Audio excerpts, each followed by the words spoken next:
I had plans to do a talk today that was going to be really funny, and life happened.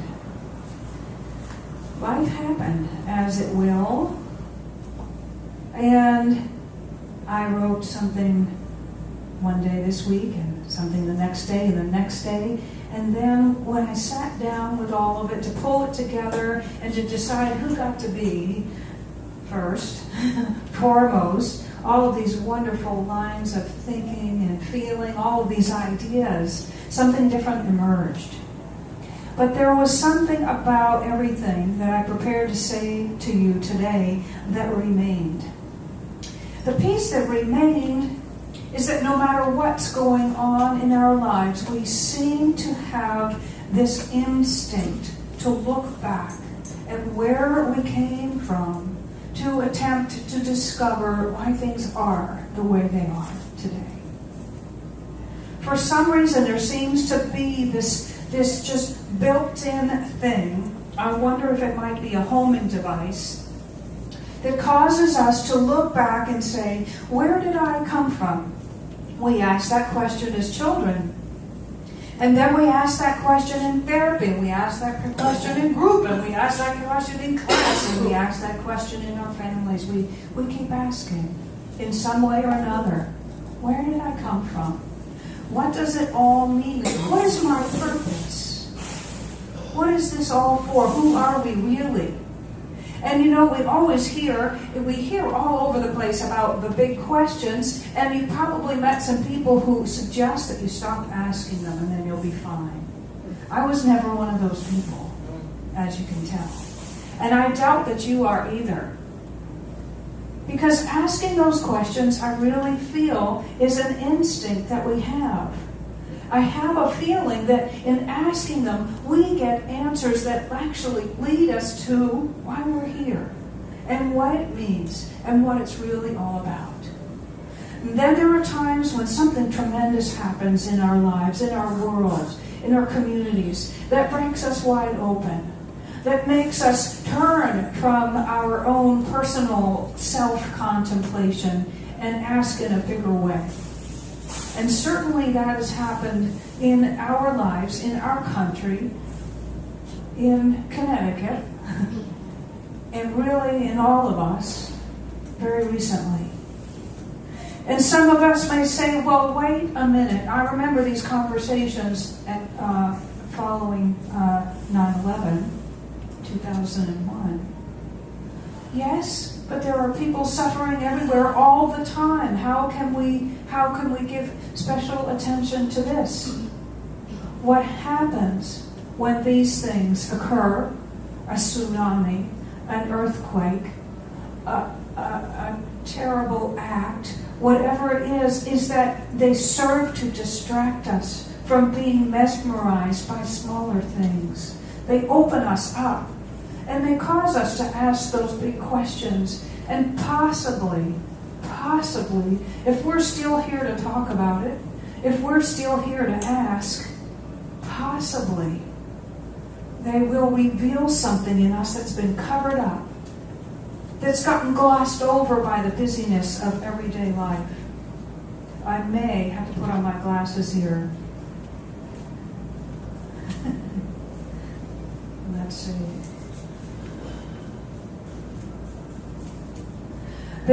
I have lots of quotes, and I'm just deciding what I want to use this morning. But there's one from Ernest Holmes, who, if you haven't figured it out yet, is the founder of this teaching that we call the science of mind and spirit.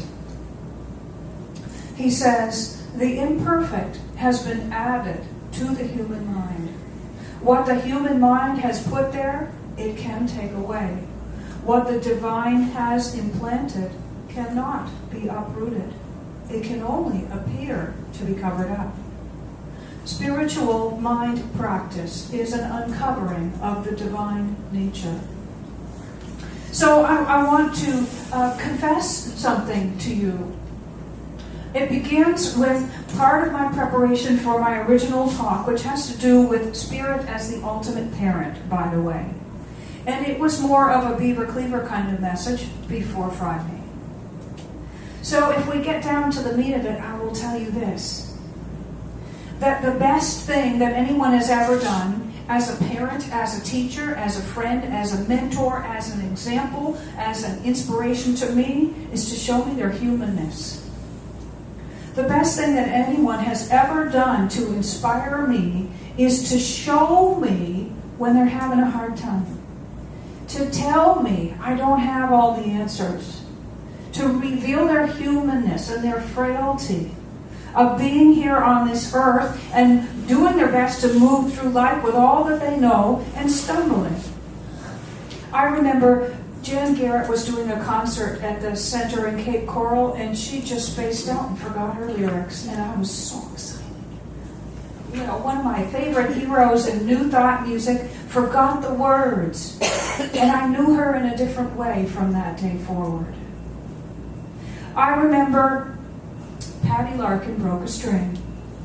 And she told this funny story about how it was because of El Nino that her string broke. But what she did was she showed me that she was human. You don't say, oh, I'm going to do everything I can to move through life without any broken strings. No. People who play an instrument like that, then like, you better have a story ready. And you got to practice changing the string while you tell the story. Okay? There are ways to move through things. Life happens. And I have to confess to you that somehow I accidentally, unconsciously took on this idea that what I'm supposed to do for you, coming here and starting this Center for Spiritual Living Palm Beaches, is tell you all about the sweetness and light. And that's not really what I want to do. Yes, we do study the creative power of thought. And you know, so many people practice moving clouds, manifesting parking spaces, having job interviews go well, getting that first date with that special so-and-so. But we don't just sit around manifesting Cadillacs. We have, in this movement, a reputation that we're undoing a little at a time that says all we're really interested in is prosperity. There is this idea that maybe when stuff goes on in the world, we just say, well, that's just the way it is, and move along. I want to tell you a little bit about these pink cards on your seats. Some of you experienced a piece of this in our meditation this morning. Greg Braden is a wonderful man who has thankfully not only studied the science, but the spirituality behind many, many things, and made it easier for the rest of us to understand. And he studied, among other things, some teachings of the ancient Essenes. And he wrote a book called The Secrets of the Lost Mode of Prayer. And funny thing about the lost mode of prayer, it says that what we need to do is combine thought, feeling, and emotion in order to create with our prayer that which we desire to have happen. Funny thing, because that's what we teach here, by the way. Sometimes you'll hear it referred to as spiritual mind treatment, which sounds like something you might need a metal cap with some wires on it for. But it's also referred to as affirmative prayer. It's not supplicating. It's not begging, please, if you get me out of this one, I promise I'll never do it again. Nothing like that. It is a process, a discipleship even, of discovering the creative power of our thought, of our relationship with all that is, and how, as we get clearer about that, we have the opportunity to live it and use it on purpose. And then we are no longer just looking at trying to have this happen and that not happen in our lives. We're realizing, wait, I have a lot more power in my experience than I knew I had. I can lift my head up now. I can take my gaze away from my own belly button and realize that I'm present here to love and to give and to serve and to be with my brothers and sisters in awakening humanity to this same thing.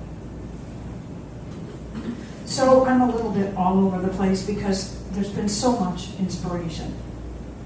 But the Greg Braden piece is this. He used the example of the Rwandan massacres. He was sitting with a group of friends, and they were all hanging out, talking New Age, whatever, probably in Santa Fe, and watching the TV, probably not a lot, because, we were talking about this important other stuff. But someone said, turn on the television, something horrific has just happened. And what it was news of this massacre. And there were 3 people in the room with him. And one of them was the typical, okay, I'm not sure how to say this, I'm just quoting Greg, but let's say the typical person on that path, trying this, that, and the other, and isn't it all wonderful, says, well, that was just their karma. Does anybody want to go have lunch? Another person said, those rotten SOBs, we need to get over there and kill them right away. And he's like, okay. And the third person left the room in tears. She was in the kitchen weeping, and she said, I don't even know those people. And I feel as if I've lost someone, as if I've lost friends today. That is the response that I want to have when things like this happen. And there's more, though. This ancient Essene method that corresponds so beautifully to what we teach here today, the gift of the blessing, says in order to be complete in our blessing of this, and by the way, blessing just means take a moment to recognize the presence of Spirit in this experience. Find meaning. Call it something good. Because what we teach here is that how you choose to interpret something, how you choose to remember it, and how you choose to think of it from this point forward will determine how your life unfolds in that area. Memory is creative. And we'll talk about that another day. So in the gift of the blessing, first, we bless those who experienced this suffering. Then we take a deep breath and we say, somewhere in me, and maybe it's not today, maybe it'll take months or years, maybe it'll happen by the time I go to bed tonight. I will find a place in me to love and bless someone so lost that he did that. And then I bless myself in the witnessing. To truly get to a place where we can do that means that we love all aspects. Not condone, not agree, but love. The masses of quotes over there all say that what the world needs is one thing, and it doesn't even need it because it already exists. It's already present everywhere in each and every one of us and all of creation. It is love. If we have covered it up, if we have convinced ourselves that it is missing or we're missing it, there's one thing to do. Rediscover it. Uncover it. Let it be in us. Let it shine forth from us. Let it be who and what we are. It'll take care of the rest. It'll take care of the rest. So about this confession, and this idea that I thought I'm only supposed to teach you about the sweetness and light, and for those of you who have been with us starting in this room in June, launching the Center for Spiritual Living Palm Beaches. Oh, we wanted to put on such a great face and tell you all the great things that we're going to be doing. And you know what? We're creating a community that's present with one another in love, in life as it really is all the time. That's what we're really doing. My favorite talk from one of my teachers, Barbara Waterhouse, was we were 1 year into building the new building, and we were 70 people in a place we affectionately referred to as the cornfield, which was a single wide with a chapel built off of it. There were 70 of us, and we had committed. We'd actually committed to giving regularly. We finally said, okay, we want a building, we'll do this thing. And we did.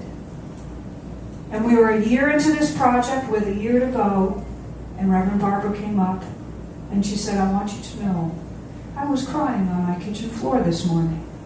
I thought, what the heck am I doing trying to speak every week, teach every week, counsel every week, build a building, help manage a construction crew, and be a person with a life and a garden and a husband and so on. And she said, I lost it.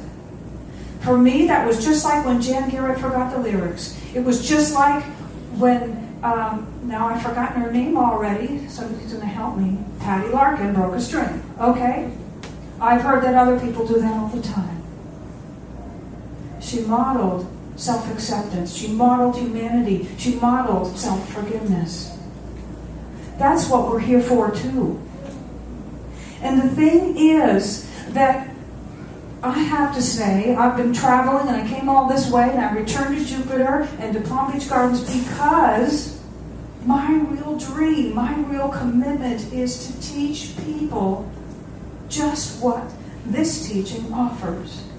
It really is to awaken humanity to its spiritual magnificence. It really is to empower everyone who's interested by teaching them about the creative power of thought. And it really is to manifest together, to co-create together that world that works for everyone. You know, there are a lot of other reflections going on right now, and I remember that simple line, don't give up before the miracle. Someone said, we have what we call a minister's listserv, and some of us have been on it quite a bit lately. Some people were saying, remember that the very last thing that happens before the dawn is the darkest part. So instead of seeing something like this as a confirmation that we're all just messed up and why bother, what if it's just an old way of being, trying to hold on to its life, but something so much greater will prevail, because it must. And what if what we really do when we get together in each other's living rooms and in classes and groups and sing songs is not just to pretend that there's nothing going on out there. No, it's to take our role, to assume our part in all of this. It's not just for the Dalai Lama to be loving. It's not just for someone way up on a mountaintop or in a cave to know the truth. We are here to be in this world, but not of it. And one way that can be achieved is by hanging out with us. Because what do? We do sing songs. We do tell happy stories. We do get together and study. We do pray affirmatively. We do manifest parking spaces. We do manifest good job interviews. We do manifest first dates. I created this guy over here. Well, not all by myself, obviously. But I did all of this affirmative prayer for my Science of Mind music man, and somebody showed up. He could play an instrument, I could sing. We loved the same songs. We each had the opposite song books and CDs, right? And he was a practitioner, I'm a minister. We're set. Okay. And then, of course, there's the other piece. Life happens. And what do you have but a set of principles, of universal truths, of practical spiritual tools to move through the everyday together, successfully and joyfully. So it is my hope that in all of this that I just spouted, because I knew it was just going to be what needed to be said, that you know I am here because what I want to do is teach love. And I will tell you that I stand before you humbly as a human being, despite all I know and how many books I have, having just a regular life like anybody else. And I stand before you as someone who has taken lots of classes, and I've got so many certificates, they're all just in a box now. But what it's really all about is to have the privilege and the opportunity to sit with other human beings and remember who we truly are. Remember that love is all there is. And so while we may have in the past gone back and said, I think if I can just pinpoint the point of origin for all this stuff that's going on, then I'll be fine. What did we discover? We discovered that our parents, had the same questions and the same problems because they had parents too, and so on and so on. Everybody had life circumstances. And if you go all the way back, let's say you go all the way back, I don't know about you, but I've done regression work. I've seen every intuitive and psychic. I've had my chart done 5 different ways. I've delved into parallel universes and into possible futures and heard that I was something like child care, in charge of child care on a spaceship. I said, great, that's useful. Okay. What if we go all the way back? Let's just say we do. In some way, each one of us was related to Adam and Eve, if they were real. What did they do? Did they say, gosh, if that guy hadn't planted that darn tree, that apple tree, I would have been just fine, thank you?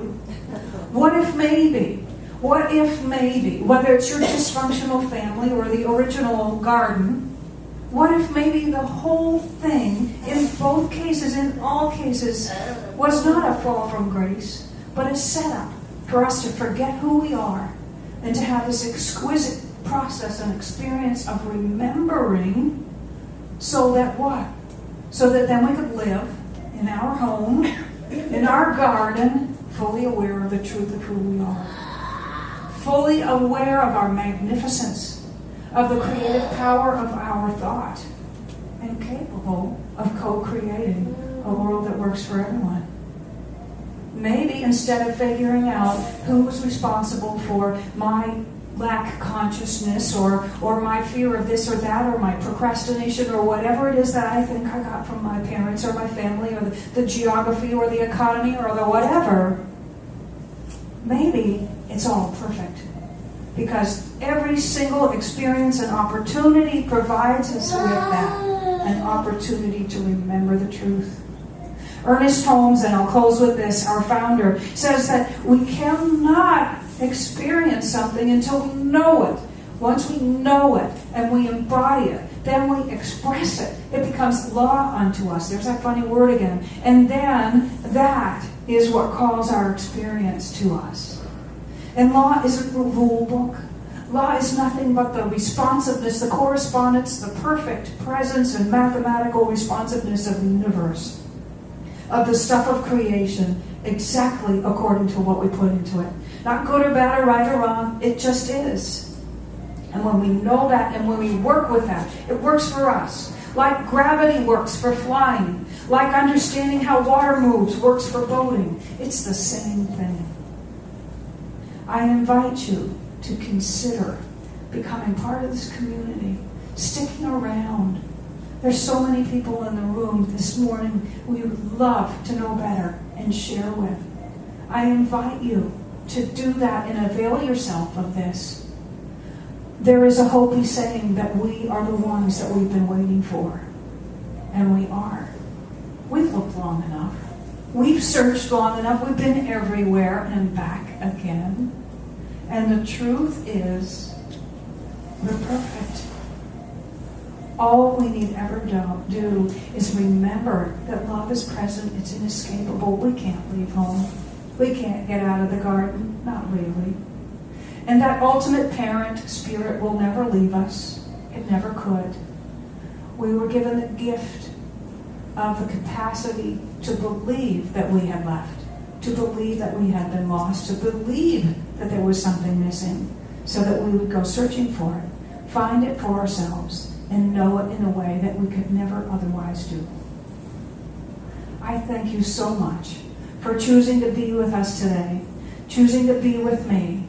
And we're going to close with a brief prayer and sing a very familiar song, because really, Spirit is present as a friend. Thank you.